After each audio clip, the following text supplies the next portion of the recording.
Here you'll see a book, Las Crónicas de Narnia. What I did was I bought the series of the Chronicles of Narnia, but I bought it in Spanish, right? And inside this book, it has the books, all the books of the Chronicles of Narnia are inside of this one big book. This book has, look at this, many pages. It goes up to, wow, 700 and something, right? So I bought this.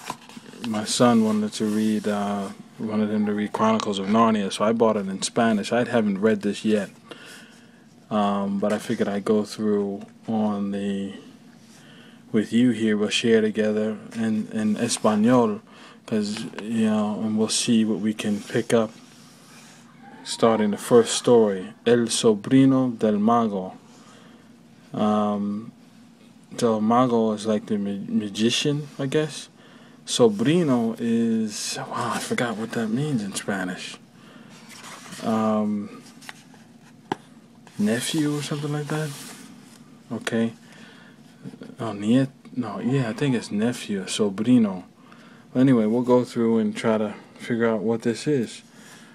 Alright, for us Spanish speakers, here's the índice, la puerta equivocada, the wrong door, Digori su tío, Digori and his uncle, el bosque entre los mundos, the forest between the worlds, la campaña y el martillo, la campana y el martillo, I don't know what that means, la palabra deplorable,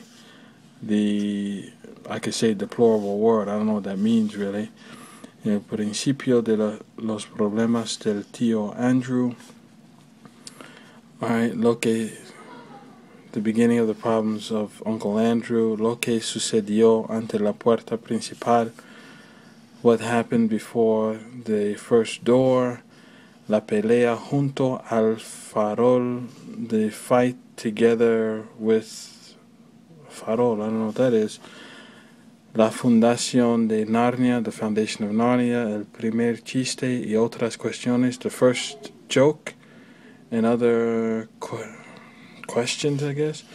Digori y su tío tienen problemas. Digori and his uncle have problems. La aventura de Fresón, the adventure of Fresón.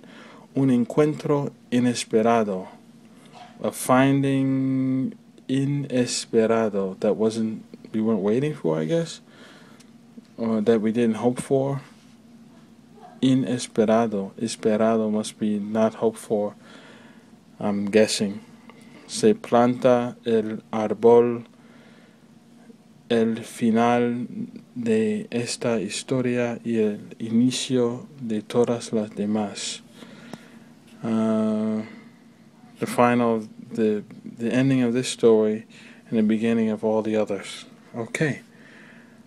The light's kind of dark. I'm going to go turn up the light on the other side of the room. Let me put this down. Okay. I'll be right back. Some more light in here. Okay.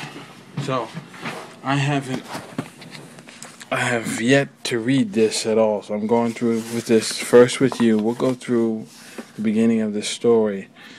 But the point is, in Spanish, we're reading. I could read this in English and I would understand probably almost 100% of it. But I got this in Spanish because it's more of a challenge and I'm learning and I'm using the language.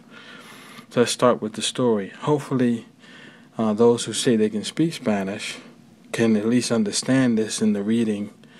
And we'll go through and read and try to translate some of this. Starting with the first paragraph, and we won't take that long, but we'll see what this says and see if I can even understand it. Okay? La puerta, capítulo 1, chapter 1, la puerta equivocada, the wrong door, right? Este es el relato de algo que sucedió hace mucho tiempo, cuando tu abuelo era un niño. This is a relato, I guess a story of something that happened a long time ago, when your grandfather was a child. Es una historia muy importante porque muestra cómo empezaron todas las idas y venidas entre nuestro mundo y el de Narnia. It's a very important story because it shows us how all of the goings and sales, things that happened in the sales in the world of Narnia happened, how they started. Right, let's see. En aquellos tiempos, Sherlock Holmes vivía aún en la calle Baker y los Bastable buscaban tesoros en Lewisham Road.